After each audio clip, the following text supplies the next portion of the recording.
So, good morning or good night, depending on where you are in the world, and welcome to another album review of The Shield Dude on a Couch. I'm your host, Hector, and today we're going to talk about the brand new album by the band High on Fire, and it's called Cometh the Storm, and it came out last Friday just in time for 420 for those of you that celebrate that special day. So High on Fire is a band that they've been around now for a long time. Matt Pike also was in Sleep or is in Sleep, and they have perfected that stoner doom metal to a T. Obviously influenced by Black Sabbath, who basically invented this style of music. But High on Fire really is a band that I think is a little bit underrated because they are very influential and sometimes they don't get as much praise as they should. I know that they won a Grammy for the last album, and very well deserved because they're a band that really always performs. So Cometh the Storm is an album that really it's all about a storm of riffs. I'm telling you, there's riffs for days on these tracks. Also, something that they do, there's a little bit of experimentation in the music. There's some Middle Eastern type of music and instruments used in the songs that give the songs a little bit of flavor, if you will, to the songs. And I really think that gives more layers to the songs and makes High on Fire even better than what they usually are. So the album, it's a pretty solid album with 10 tracks, 58 minutes in length, and there's some very great standout tracks for me on this album. The album opener, Lamb's Bread, it's just great. You get that fuzzy guitar right off the bat and the distortion, and you're like, yeah, this is a High on Fire album.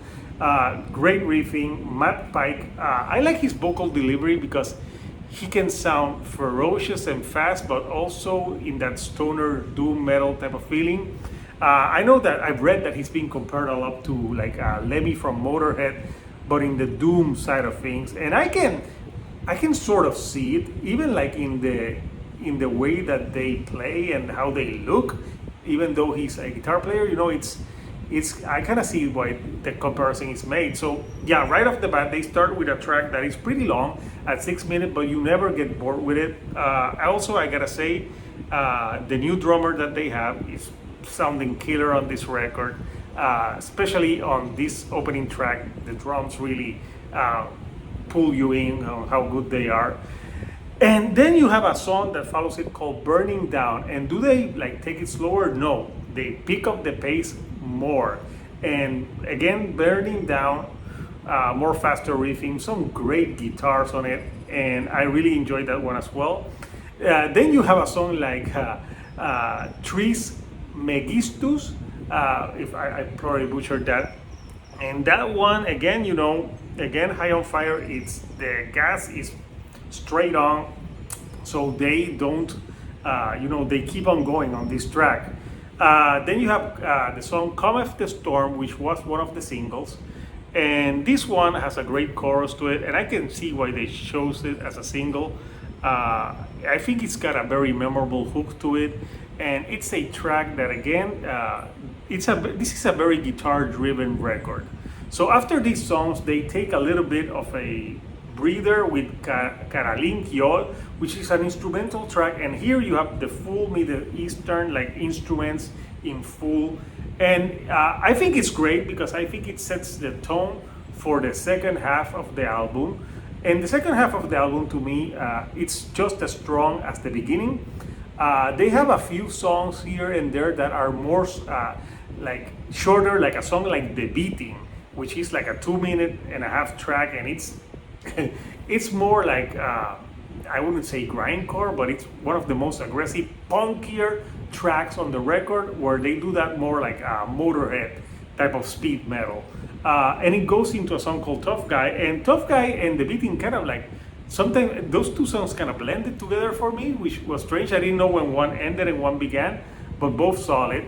But the album really closes with a strong note on a song like Darker Fleece, which is a 10-minute, almost epic way to end this album. And that's a song that starts more slower, doomier, like building the atmosphere.